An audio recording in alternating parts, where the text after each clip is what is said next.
Welcome, everybody, to WagerTalk Today. I am Lawrence Presman. I'm miserable. Vivian, my woman, has told me I complain too much. It's WagerTalk Today. Great lineup. Marco, Ralph, and Kyle joining us. Marco's going to talk baseball and NBA. He's going to look at the Knicks and Philadelphia. Ralph Michaels will look at Seattle in baseball, Denver and the Lakers, and he has a chart for us on teams that are 0-2, and of course Kyle Anthony with two big, live, delicious dogs in UFC. Teddy covers my co-host, and yes, I stunk yesterday, Teddy, and I appreciate your kind words. I think I'm 11-3. I think I'm 11-3 in my NHL free picks that I give out on the videos. I went 2-1 yesterday, and I shot the bed for my clients. I went 0-3. I couldn't have been any worse. I'm getting 0 bounces. I'm pissed off. And Vivian actually did tell me today that she's sick of me complaining. So me too. Yeah. You're sick of me complaining? Have you ever worked with you? I only get you for an hour a day or less than an hour a day. Viv gets you all the rest of the day. So it just slays Lawrence, me. this is a humbling business, all right? You've had a rough week. I wasn't good last week. I bounced back the last couple of days, been real good. 5-1 the last 2 nights, 2-1 again yesterday. Miami Heat, easy right side. So there have been lots of times that we've been on the show together and you've been running good and I've been running bad. And it sucks when other people are running good and you're not. But we all know we've been doing this long enough.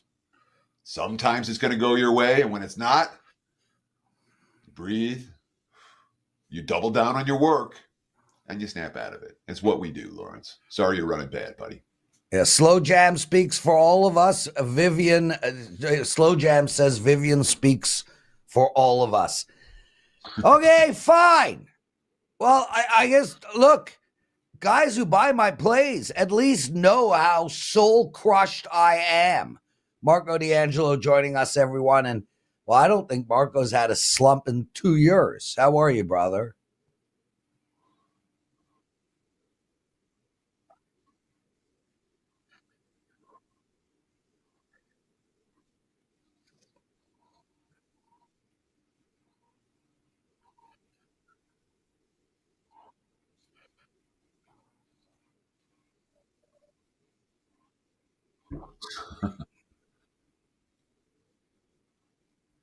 You don't shave that head?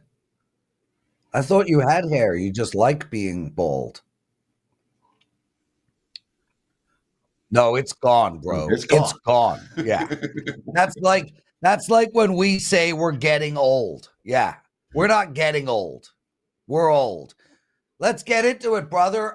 Yesterday, Teddy and I talked about the unders in the NBA and how many of them are constantly hitting in the first round of the playoffs, and how stark it has been. I mean, literally, like there's 2 different games going on at the same time. I saw your hand come up, Teddy. I'm very focused and engaged. Go ahead. Just go ahead. Again, we talked about the unders yesterday, and my point was that moving forward, it's already come and gone. And what happened last night? Overs, 2-0 in the NBA last night. Let's talk about the Knicks and the 76ers. Well, wait, Teddy, Marco, I'm told by the chat. Okay, Marco does have audio. I was getting excited.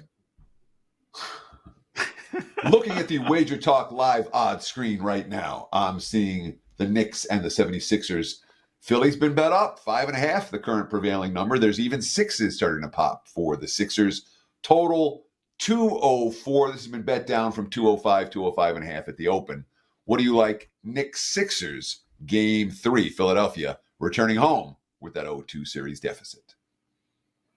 Yeah, Teddy, you look at this game, and the old cliche in the playoffs is it's not really a series until the home team actually loses a game. Everybody's holding serve. So you're going to expect a big effort out of Philadelphia tonight at home. down 0-2, especially after the way they choked away game 2 in New York. I mean, they had the game 1, had a lead, less than a minute left in that game, and they did about everything you could do wrong.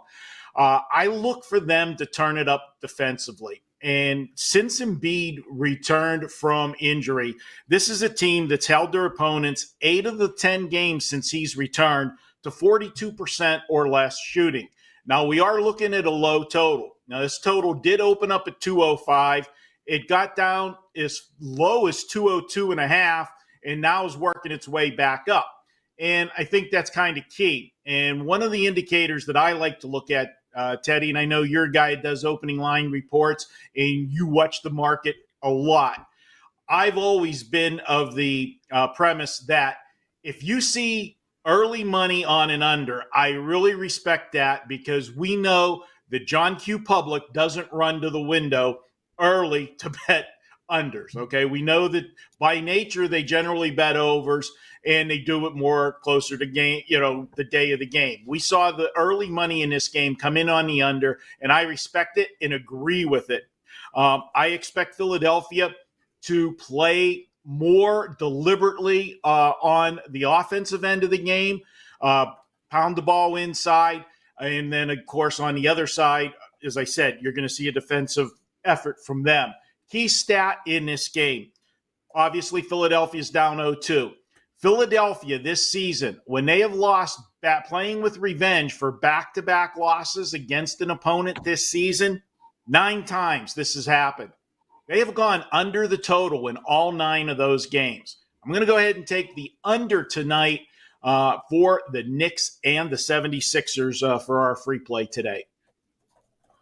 So, a very interesting discussion here. We talk about with the early money and the sharp money and what's the early money, and we respect the early money, and we do. I mean, we know that the guys who are betting well before tip-off tend to be better bettors long-term than those who are betting in the hours before tip-off. But this total initially got bet down, and then over the course of the last 24 hours, we've seen nothing but over money. And it's sharp over money. It's not public over money. The public hasn't even bet this game yet, or they're betting it now. So the early move to the under felt like knee-jerk. They're betting everything under. And it feels to me like the handicap, like the sharp money here that does handicap the game, is looking over tonight. And that, in my mind, is pretty clear that the sharp side here is over. Is my opinion wrong? Is your opinion wrong? Talk about it. Teddy, it's which way you want to look at it. To me, this could be one of those. I'll give you this. If this is one of those ones where it's a head fake, where the initial bet was try to get a couple points of value to get it down, and they want to go to the overs where they really want the money, then I'll agree with you on that. I'll give you that. But I don't think that that's the case here. To me, I respected the first move. And would you agree with this, Teddy? You know that on game day, the public bets. And we know you set 100 people in a room and tell them whether they know anything about basketball or not. Do you want to bet the over 205 or do you want to bet the under 205? More people in that room are going to bet 205, because the general gambler's mentality, as I like to refer to it, is nobody likes to bet unders. You want to have scoring, because in your mind, you're always live. You're never out of the bet. But in reality, when you bet an over, you're never actually winning the play until it actually gets there. You're always winning when you bet an under until you get to that point. The problem is once you get to that point, there's no coming back from it. And that's why people don't like it. We'll just tend to disagree on this one. And again, going with the effort, they're down 2-0. They got to turn it up defensively, to me, to win this game. And I think they need to pound the ball inside to get a more and a half court game with Embiid. I'm looking at it with the early money and the way I handicap the game of how I see the game going, and that's why I'm on the under. Lawrence? Oh, it's my turn. So you're on the under. Yeah. Well, listen, I had a moment. I had an old age moment, Marco. So we're going with the under in New York and Philadelphia. We've got a baseball bet coming up. Houston at the Chicago Cubs. We spoke about this game yesterday, although it was yesterday's game. Where are you going today? Well, I'm going to look at this what one. The and hell it's is gonna, plus 1.10? Yeah, it was a little typo. I do my way. You notice when my stuff comes in to the Slack overnight, it's late at night, okay? The eyes are a little boggy sometimes. And I put an extra decimal in there. But I'm going to continue the theme of picking on John Q. Public here. And this is what I'm going to say. And I can't wait for Teddy's rebuttal on this one. How many average bettors are going to look at this game today and say, okay, this is the final game of the series? There's no way the Chicago Cubs are going to sweep the Houston Astros, especially with Justin Verlander on the mound for the Astros. And it's that kind of thinking that will send you to the poorhouse in a hurry. This Houston Astro team, they're not right. They're a broken team right now. They're like 1-8 in their last, 1-7 in their last 8 games, 7-18 on the season. And I'll be honest with you, I think this is a team that's missing their manager. I questioned them letting Dusty Baker go last year. I know it kind of was played as it was a mutual thing, but they didn't do anything to keep him there, and Dusty left. They're missing him. The bullpen is a shambles right now. They're not scoring any runs. They've scored 5 runs in the last 3 games. That's a bad combination. When you're not hitting and scoring and your bullpen's not getting the job done, that's how you end up losing 7 out of your last 8 games. The Cubs are playing well, especially at home. They're 9-3 at home, and they're averaging over 6 runs a game. Yes, granted, I realize it's Wrigley, but the wind blows in sometimes too. They're scoring 6.1 runs per game. I'm going to go ahead and take them. Justin Verlander, yes, he was sharp in his debut last time out, but remember, we're in late April before he made his first start. He's not going to go the distance. You're going to see the bullpen in there sometimes. And the Cubs starter, this will be the first time they faced him. I say it all the time, and he's pitched well. He's had 4 starts, Assad, and he's given up 2 runs or less in all 4 of his starts. First time for the Astros to face him. The pitcher has the advantage over the hitters, first time around the league. I'm getting the better ball club, getting plus money. And honestly, I think the Astros are favorite on name alone, the Houston Astros and Justin Verlander. I don't think they should be favored in this game. And by the way, Houston's been a road favorite 9 times this season. They're 1-8 so far in that role. Until they show me something different, I'll go ahead and take the hot club with sharp pitcher, better bullpen, and hitting the baseball. Give me the Cubs as a home underdog today on Getaway Day. So I don't mean to call out Adam Trigger, and I'm not. I apologize, Adam, but in advance. But Adam was on here yesterday making a case for the Astros, and I'm like, what are you thinking? You have to see something from Houston before you bet Houston right now. So conceptually, I'm with you. However, you talk about the Astros being 1-8. Well, I bet against them when Justin Verlander was on the hill last time out, and that was the one. Okay.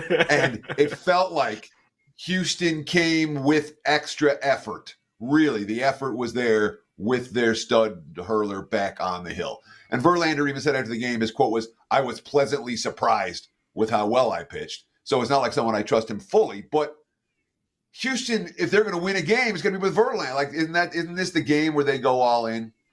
It kind of feels that way for me, and that's why they're chalk.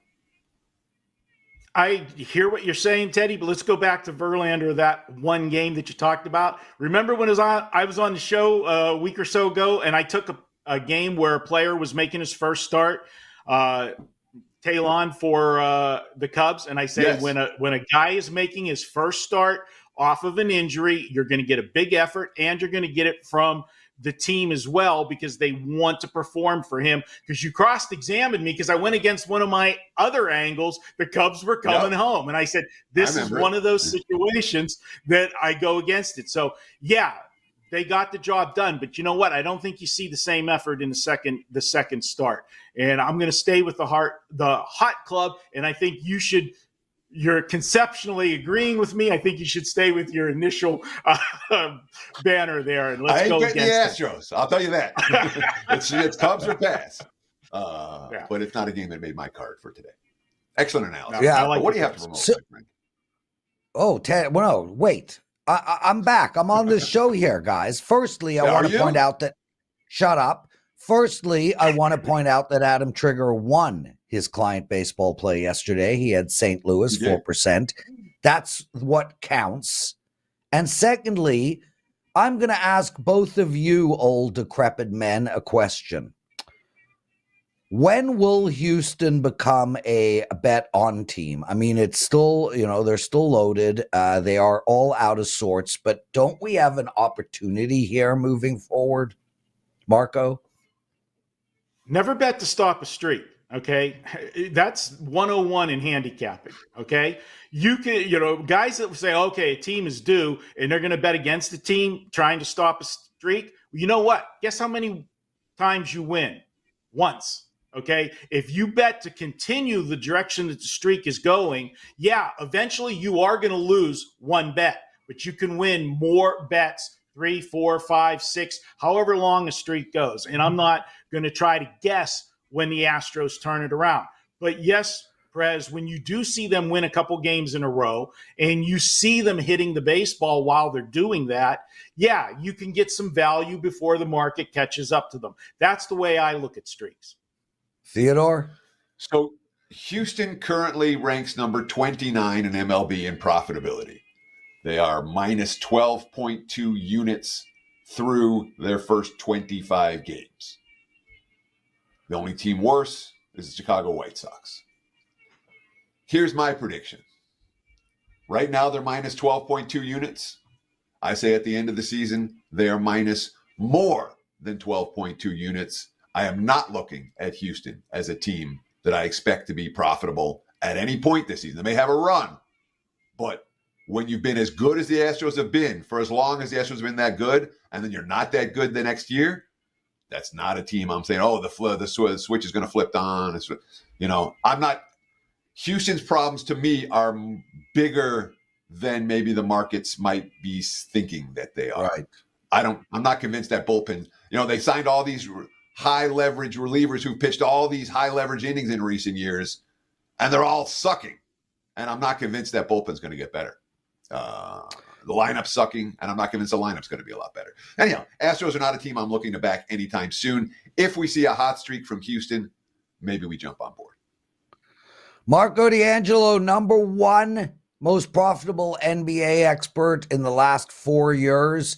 Outstanding, dude. And also short-term wise, 15-4 your last 19, 31-12 run. What do you have got going for the clients tonight? Well, it's Customer Appreciation Day. Every capper's got a play up for just $5. These plays normally sell for $25. I've got my top basketball play, NBA play for tonight. You can get that play for $5 over at WagerTalk and put a bunch of them in your card. You can get 5 guys for what you'd normally pay for one today on Customer Appreciation. There we go. Marco D, thanks for joining us. Teddy, I haven't put my Customer Appreciation play up yet. What do you have going for the clients? I've got one in the NBA and one early start in MLB. The NBA is the $5 Customer Appreciation play, and that is obviously for tonight. Association's been pretty good for a long time. So plus 207 units of profit since 2022, 58% counting every play every day. And we're on a 62% run now since March. So we're making money, NBA, consistently. Miami last night. And carrying me on our combo package. And look, I don't want that to change. I don't want to be carrying you. I want both of us to be carrying each other. Theodore, I am not on the show tomorrow, so real quick to all my big fans out there that line up for hours and hours for my autograph. My dad's 80 years old, and as he points out to me, he doesn't have many summers left. He wants to go golfing with me, and he can't golf late in the afternoon. So I have committed once every 2 weeks to take some time off of the show so that I can go golfing with my father. So that's my priority right now. He's 80 years old. I'm sure everybody understands. Yes, Teddy? I'm just curious why you wouldn't pick Saturday or Sunday for that. Because he doesn't want to wait 6 hours to play a round of golf, given how busy the courses are. Okay.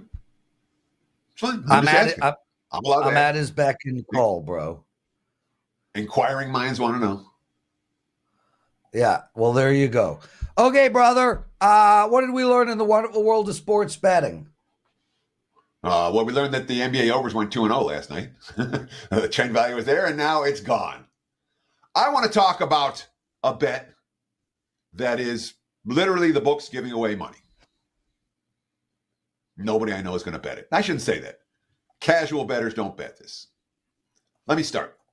The most wise guy money I ever saw bet was on McGregor-Mayfield, that fight. You know, they waited for Mayfield for McGregor to get bet. And Mayfield was down to minus 450, minus 500, even down to minus $4 in some spots. And then it was an all-you-can-eat buffet with a big favorite. I knew guys that essentially went all in on that bet for Mayfield to beat McGregor. Don't see it very often, but I saw guys going all in yesterday. Every dollar that they had in every account that they had got wagered on this one particular bet. I have no hesitation to tell you about it because 99% of you are not going to make that same bet. This is the bet. Caleb Williams to be the number one overall pick. You have to lay 100 to win $1. Risk 100, pay back 101. There are no locks in sports betting. This is a lock. What's the scenario in which Caleb Williams does not go number one? Including if they trade the pick or if the Bears management has a brain fart under pressure. There's no pressure. You got the number one pick. It's not going to happen. Williams is going to go number one, and you can get essentially risk-free 1% on your money. How do pro bettors make their living? Little edges over time. This is a little edge. You're getting 1% on your money. But books are giving away 1% on your money today for Caleb Williams to be the number one overall pick. Will you risk your entire bankroll to get it? I know smart guys that did. Lawrence? Will you? No. Why? Because I don't like to risk that much to make that little. And the sharp guys do. I get it. But for me, 1% return in a day? Sure. So this is the issue. It's a risk-reward ratio. If I lose my bankroll, I'm fucked. Pardon my language. But I'm fucked. You know. There's no scenario that Williams doesn't get drafted number one, and yet I still can't make that bet. But the smartest guys I know did. I'm going to do half. Why not? Good luck getting down. So, you won't. You're just saying it. I know. I can't bring myself to do it either, dude. The guy wakes up tomorrow and breaks his leg or doesn't matter. He's drafted number one. I know. What's the scenario that Caleb Williams does not go number one tonight? There's no scenario. It's a smart bet. The smartest guys I know are betting it. Hard to do. Hard to get to the window and put your entire bankroll in for a 1% return. But little edges over time. Literally, you're giving away 1%. Books don't give away money. They're giving away 1% today, if you want to take advantage of it. Have you made any draft bets? Is there anything you see? No, the draft bets by the time you see them, they're done. You know, that's the problem with the draft marketplace is that, by the time you know the info, someone else found it 5 minutes earlier and they made 15 limit bets at every book in town. So draft betting can be very profitable if you're really dialed into the marketplace. But if you're working NBA playoffs, you're working MLB, the draft for me is not something I can work at that level because that requires being, fully vested in just football right now. And that's not where I'm at. Teddy covers Lawrence Presman. You're watching WagerTalk Today, everybody. We got tons more show. Ralph Michaels and Kyle Anthony, Teddy's big game breakdown, my penalty box segment. Let's bring Ralph Michaels in right now. Ralph, welcome to the show. How are you, my friend? And it looks like you are the opposite of Steve Merrill. You have been standing in sun for the last 3 days. We need a volume there, Ralph Michaels.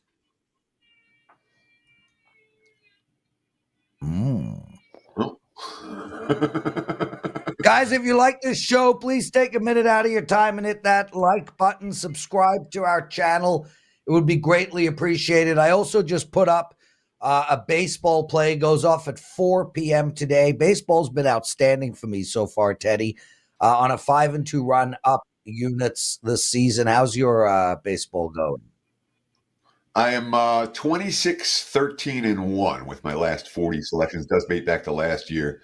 So up more than 35 units with the last 40 plays. It's been good, man. We've been running good all spring, and we'll see if we can keep it rolling again today. One early start MLB action play for me as well. Teddy, let's go straight to your big game. Let's go straight to your big game breakdown while they work on Ralph, and then we'll bring him in and get some actionable info.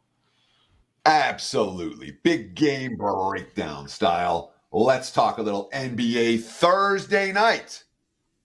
The Lakers and the Nuggets. This one should be a whole lot of fun. Looking at the WagerTalk live odds screen. LA -1 at most books now. Total sitting 216.5, 217 as we speak. And I want to talk about the total in this game. Last year in the postseason, all right, 4 playoff games, 2 overs, 2 unders. All of them were lined between 222.5 and 225.5. So those are postseason totals. 3 regular season meetings this year, all totaled at 230 or higher. 2 unders, 1 over. The first 2 games of this series, total 226.5, closing total 223. Closing total. Both those finished under. The last one finished way under. The lowest scoring game of the bunch, only 200. This was as low as 215.5, 216. The lowest total by far of any of the 9 meetings since the start of the playoffs last year. We'll call it an outlier total. And in the postseason, I'm always looking for outliers, stuff that's not likely to be repeated or stuff that's been over-adjusted. I bet the Heat last night in part because of an outlier performance from Boston in Game 1. The Celtics hit a franchise playoff record for threes. What happened last night? Miami hit a franchise playoff record for threes. I'm not going to be on the Heat in Game 3 for what it's worth. Off topic. Let me get back on topic. Lowest total here in the last 9 meetings by a wide margin. And we know the pace here isn't going to be fast. LA doesn't play with pace. Denver doesn't play with pace. But we've got the quotes that tell us what we can expect. LeBron James, quote, after Game 2. We generated some great shots. We missed a lot of shots at the rim that we've been making throughout the course of the season. LeBron missed 7 at the rim, tied for the most layups and dunks he's missed in a playoff game since joining the Lakers. Darvin Ham, quote, the film session was very revealing. Which side of the ball we struggled at. We were great defensively. Offensively, there was a lot of shots we wish we could have back. I'm expecting better offensive efficiency from LA tonight, particularly down the stretch. LeBron, we need to do a better job of closing it. LA struggled to make shots at times down the stretch when they blew that 20-point lead. I think we see a little more offense tonight. I think this total's been adjusted down too much, and I like Game 3 up and over the total. 2-0 NBA overs last night in the postseason. I think we'll see more of the same tonight. Take advantage of that $5 customer appreciation day at WagerTalk.com. And there's your big game breakdown. Lawrence, back to you, my friend. There we go, Teddy. Dan, do we have Ralph all sorted out? Well, Ralph Michaels, get your ass in here, my brother. Welcome to the show, and we have to get straight into it now. Seattle, I was on them yesterday in the first 5. I lost, almost made it there, but was one of my losers. You like them today. Fill us in. Well, I've watched Castillo pitch a couple times. They played the first series against Bieber and the Guardians, and I watched him. And, he gave up 10 hits in that game. But you look at his progression, he has still had a very solid strikeout walk ratio this entire season. In fact, even before the last good game, his strikeout walk ratio was 22-2. So he has great control. His speed seemed a little bit off, and he was giving up a lot of hits. Well, in his last start, he turned it around. 7 innings, 2 hits, 9 strikeouts, 1 walk. And you look at Haney on the opposite end, it's just a pitcher I want to fade at this point. You know, Haney has a 6.35 ERA, a 1.41 whip. He's averaging 4 1/3 innings per start, and he has an 8.9 strikeout walk ratio the last 3 starts. And in those 3 starts, he's only pitched 12 innings. He's given up 3 home runs. The Rangers at home, their last 7 games, they had 1 good hit game. They had 12 hits against Oakland, but even including that 12-hit game against Oakland, they're averaging only 5.86 hits per game since April the 10th. I will back first 5 Castillo with Seattle minus $1.20. Are you worried at all about the Mariners' injury woes right now? Their bats were shut down last night. They really didn't hit that well in the series opener. And they'll be without J.P. Crawford, who's been hitting leadoff for them. They'll be without Cal Raleigh, who's been hitting 3rd in the order for them. And without those 2 last night, man, those bats were quiet for Seattle. You worried about those injuries for the Mariners today, or is it a non-factor in this first 5 wager? You know, you look at Crawford. I think he's batting $1.96. So, you know, he's not the leadoff person. He's not the person that's been there. You know, and Texas may be without Seager as well, who got beamed with a ball and his shin really swole up. So aware of him. It didn't make my card, Teddy, because of those injuries, but still worthy, I think, of taking a glance at him here. Ralph Michaels joining us, everyone. And Ralph, before we get to your next game, I want to answer Austin Snow's question, because it's a good one and one we've delved into in the past. Prez, if you've got time, can you talk about adjusting bet sizes? Do you recalculate your dollars every day or week? I am making money right now, but feel nervous to increase my bet size in case I start losing. Austin, here is my answer, and I'm happy for Teddy and Ralph to weigh in. I readjust my bet size every single Monday. Now, with that said, it's not an actual increase in bet size. It's an increase in bet dollar amount or a decrease in bet dollar amount, but I am still betting the exact same percentage of my bankroll. Now, I did a video you can find over at WagerTalk TV that goes into this much deeper, but the bottom line is just keep to the same percentage of bankroll. That way you can take advantage of exponential growth during your upswings and a made-up word, de-exponential growth during your downswings. Teddy, do you have anything to add to that? I thought you said it very well. And again, there's a number of videos. You've done videos. I've done videos. They're available. The WagerTalk archive, when it comes to like how to bet videos, betting 101, betting 102, it's really an extraordinary resource. We've all done a whole bunch of them over the years, and I encourage you. There are multiple videos out there from WagerTalk cappers talking about this very subject. Take a minute and go through that archive and take a look at some of the great content we put out about subjects just like this one. Ralph Michaels, NBA, Denver, and the Lakers. What do you got for us? You know, when I sent it in on Slack, I wanted to do over for the first quarter. I'm going to split that between over for the first quarter and over for the first half. Now, we're going to have a chart in the middle talking about 0-2 teams at home in the playoffs in game number 3. But how's this? This is very surprising to me. When you have 0-2 teams at home, the teams have averaged 52.6 in the first quarter, 51.6 in the second, 49.9 in the third, 49.9 in the seventh. So the first half in the first round has averaged 104.2 points per game. The second half has averaged 99.6. You would think a home team would have to foul. They don't want to go down 0-3, so you'd have much higher scoring in the second half. That has not been the case, going all the way back to 2010. You look at the Lakers against winning teams. In the first half, against winning teams, the Lakers averaging 118.9 points per game. In the second half, they're averaging 109 points, 9.9 points per game more in the first half. Denver on the road, averaging 115.5 points per game in the first half and only 108.1 points in the second half. And oh yeah, by the way, the first half total is 111. The first quarter total is 55.5. and the full game is 217. So even though the results have said we have higher scoring first half when you have the 0-2 teams, like all lines in the NBA, the first half is a portion of the second half. It's about 48% versus 52.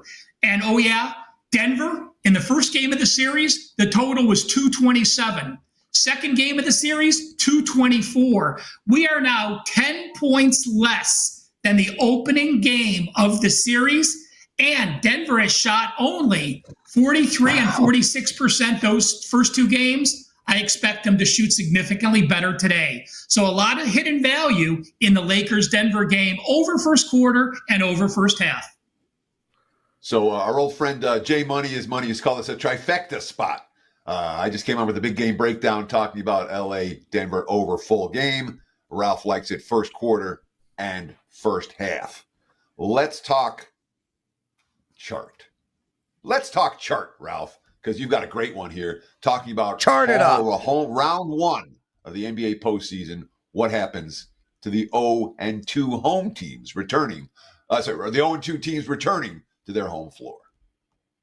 Well, you know, we talk about home teams and Teddy and Prez. We all know that a few years ago, Vegas catches up to things. And remember, the first quarter lines were basically the same as the full game, and the first half were more than the full game. It's not quite that bad today. Orlando's laying 2.5 for the first half, 2.5 for the game. Philly, 4.5 for the first half, 5.5 for the game. The Lakers actually a 2-point favorite in the first half, where some of the lines are now pick or Denver. So that's the biggest difference. But look full game, guys.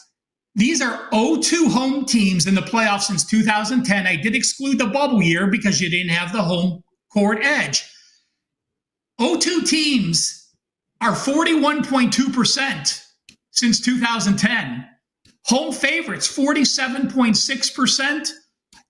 Home dogs, 36.7%. So do not base a bet saying you want these 0-2 home teams because they're desperate. Folks, they're 0-2 teams for a reason. But take a look on the right-hand side.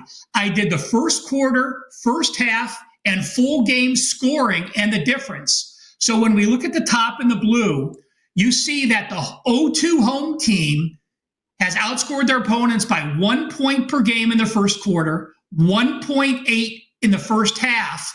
But full game, they've been getting outscored by 2 points per game. So you also have the breakdown for the first quarter and first half. So while the first quarter and first half bets have not been as profitable as a stretch where they were 3 or 4 years ago, it still breaks down and shows you there is value playing the shorter period of time for that 0-2 home team. And interesting on the bottom, Teddy, this one shocked me. This does not apply because everyone has at least 2 days rest. Take a look at those 0-2 home teams on the very bottom. When they only have 1 day of rest, they're actually 0-9 ATS. With 2 days rest, they're 50-50 at 21-21 against the spread.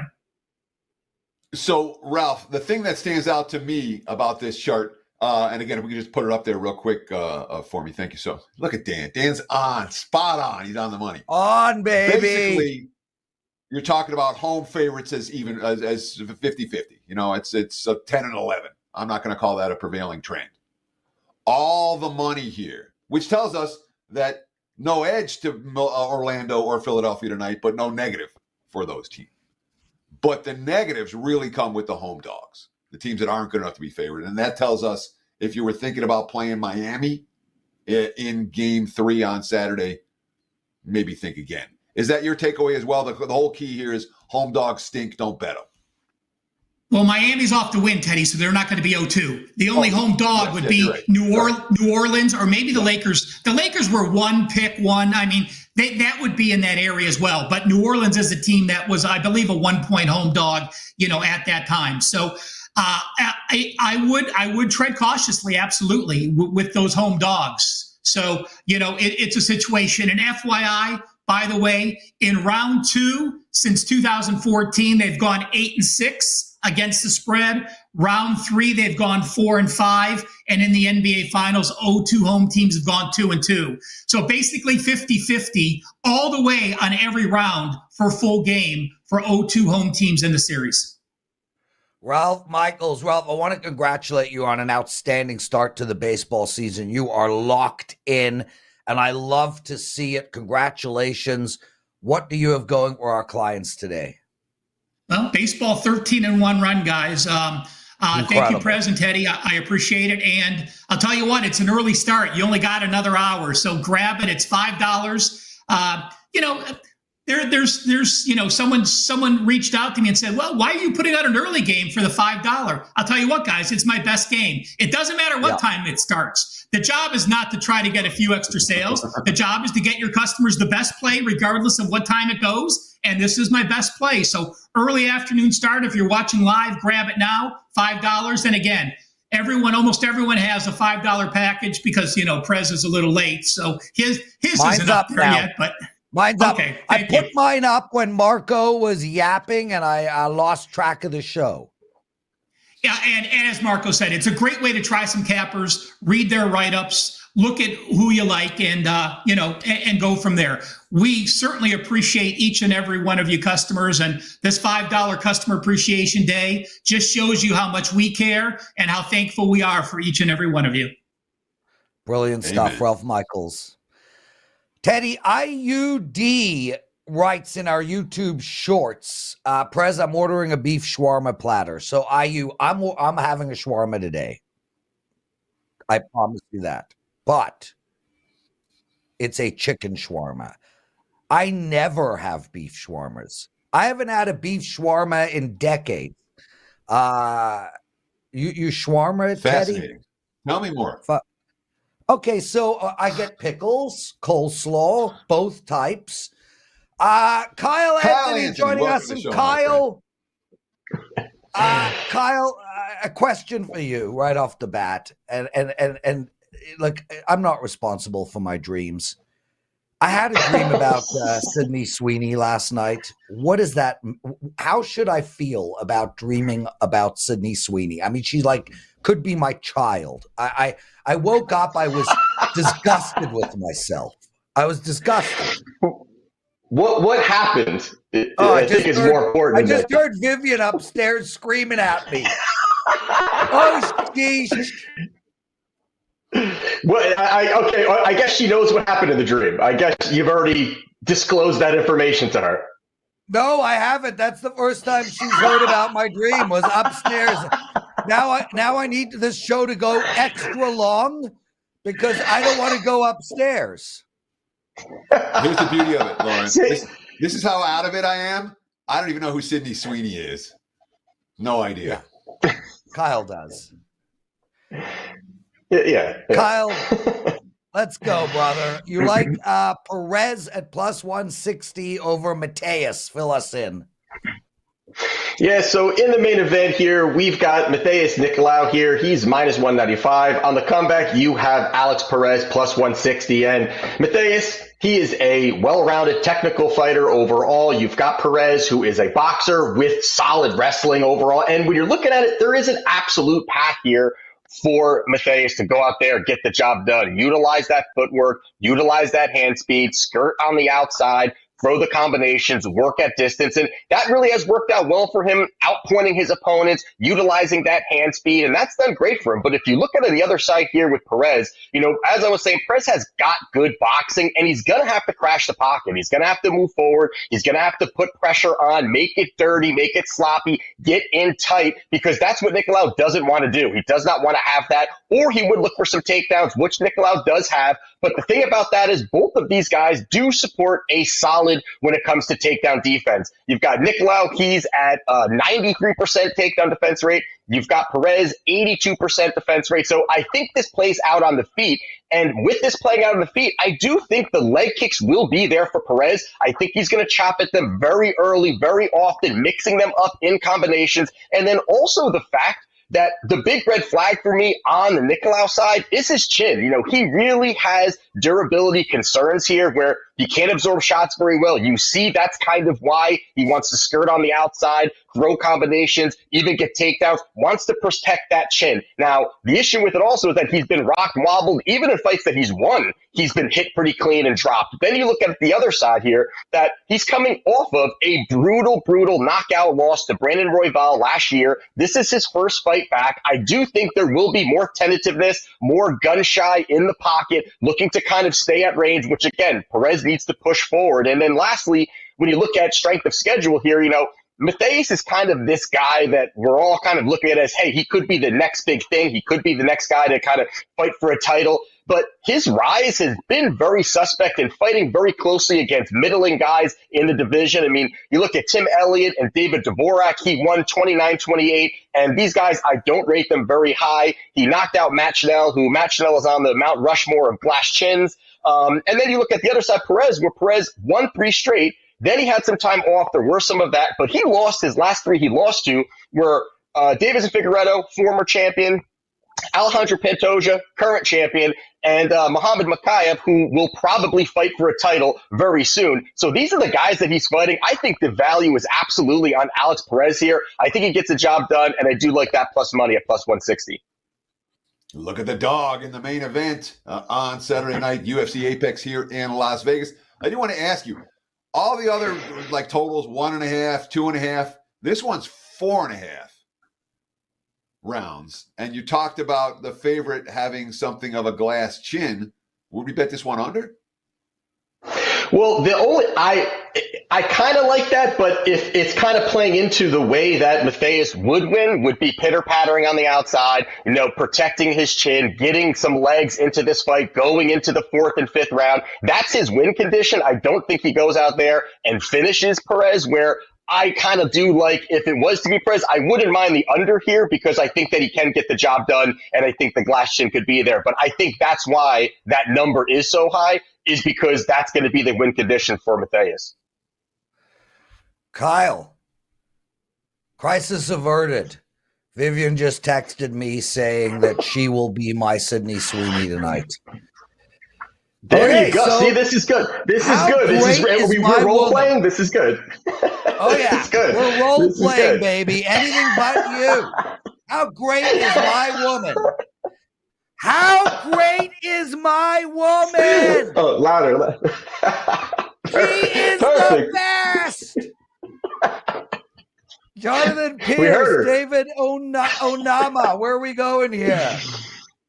All right. So in this fight here, we've got Jonathan Pearce. He's minus 175. On the comeback, you've got David Onama plus 136. Now, Pearce, he is a relentless wrestler with high pace. On the other side, you've got David Onama, explosive striker with big KO power. Now, there is no doubt that Onama is a big-time finisher with big-time power, big-time finishing equity. Out of his 11 victories, 100% finish rate, 7 by knockout, 4 by submission. So this guy's going to go out there. He's going to push the pace. He's going to get in your face. He's probably going to be the more athletic guy as well as the more explosive guy in this particular fight here. And what he's going to need to do is sprawl and brawl. He's going to need to defend the takedowns, work at range, utilize some of his big power in his hands, and that could be his opportunity to get a victory. The issue here is his clear vulnerability with defense on takedowns. He just really struggles defending takedowns, and that really lines up perfectly with what Pearce likes to do. Pearce is a pressure wrestler. He's going to push forward. This is going to be the apex cage, 30% less cage for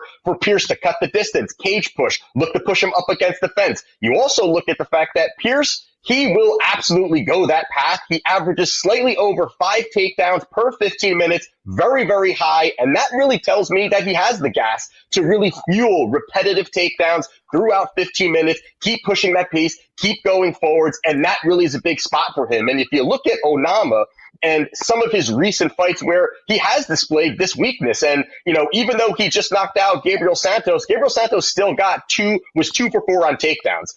Prior to that, Nate Landwehr, who I don't rate his wrestling very high, he was 3 for 4 on takedowns. And then even a couple years ago, Mason Jones got 8 takedowns. Those are the guys that really pushed that path, and the path was available for him. And I think Pearce is going to do that. He's going to push forward. He's going to look to do that. And you also add in that Onama does have suspect cardio. He definitely can be extremely explosive early, but he doesn't carry that throughout the fight. I think Pearce can really start to lay on him, First round could get a little interesting, but I think second and third are at a high clip will be on Pearce, and Pearce will be able to bank those rounds. So I do like Pearce to get this victory, but I do like Pearce via points. It's plus 225 right now. I think it's a likely path. 2 of his last 3 wins were by decision. I think he gets the job done via points. So I'm going Pearce plus 225 via points here. So it looks like the money is showing for the dog, Kyle. Is there urgency here? Is this one you want to bet sooner rather than later? Or is this one you would wait closer to the fight before? Yes, I do think that this is going to be a spot where I do see some of that money slightly kind of coming in on Onama there, but I think that's why I do like this path here and finding that nice plus money and getting off that number. So money line, I don't mind it, but I do like the path for Pearce to get the job done via points. Awesome stuff, Kyle Anthony, everyone. And guys, Kyle has been profitable in UFC 11 of his last 12 events, up 40 units over that time period. Kyle knows UFC like women know Kyle. What do you got to promote? That was good. I might need to use that tagline.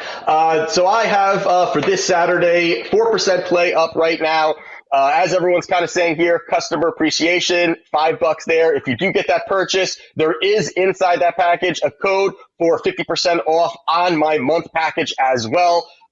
In the also in the package, I do have the full package for this Saturday. There are 3 plays. I'm gonna have probably a 4th play. Of those 3 plays, 2 of them are at plus money. So we're always finding that value. We're always finding that plus money, and we're getting the job done. We're seeing the board well. Beautiful stuff. Kyle Anthony, everyone. Guys, we're running out of time. Dan, it's the penalty box segment. Let's go. Okay, everybody. Real quick, I got 2 NHL bets to give out on the penalty box segment. But before we get into that, I have my first 5% NHL play for the playoffs. It's up. It is for tomorrow. Make sure to bet this play. It is a money line bet. I am 75% in 2 years on these plays. Okay, 2 games tonight. I'm going to make this super easy. Both Tampa Bay and the New York Islanders are 0-2. Both of them are coming home. Both of them are in must-win mode. Both of them are going to lose the series, but both of them are likely going to win tonight. One thing about NHL, it is that third game when down 0-2 coming home where a team who loses 4-1 or 4-2 finally gets a W. Tampa Bay is minus 115. Very important line change situation. Tampa Bay will have last line change tonight. That is huge. That will finally free up their first line from Kachuk. That should open up the ice a bit for them, and they should get us a W. As for the Islanders, look, they fell apart last game against Carolina, up 3-0, up 3-2 with 2 minutes to go, and lost 5-3. I think they bounce back tonight. They get a W, and it is plus 140. That's it for the penalty box segment. There will be one tomorrow, although I won't be on the show. I'm going to tape it in about 5 minutes. So Teddy will be forced to listen to me tomorrow at the end of Wager Talk Today. Teddy, take us home. Time permitting. Time permitting, of course, Lawrence. That's going to wrap it. Yeah. That's going to wrap it for the Thursday edition of Wager Talk Today. Like Lawrence teased, we'll do it again tomorrow. Same time, same channel, 9 a.m. here on the Left Coast New. For you back east, be sure to check out all the great content from Wager Talk, including my opening line report, Steve Merrill's NBA playoff previews. We got NBA tip-off. We got NHL puck time. We've got the MLB show with Drew Martin. There is an amazing amount of free content available daily from the WagerTalk.com YouTube channel. Please subscribe if you haven't done so. More than 150,000 of you have already done it. Join them if you haven't. Enjoy the games. Best of luck with your wagers. We'll be back again tomorrow.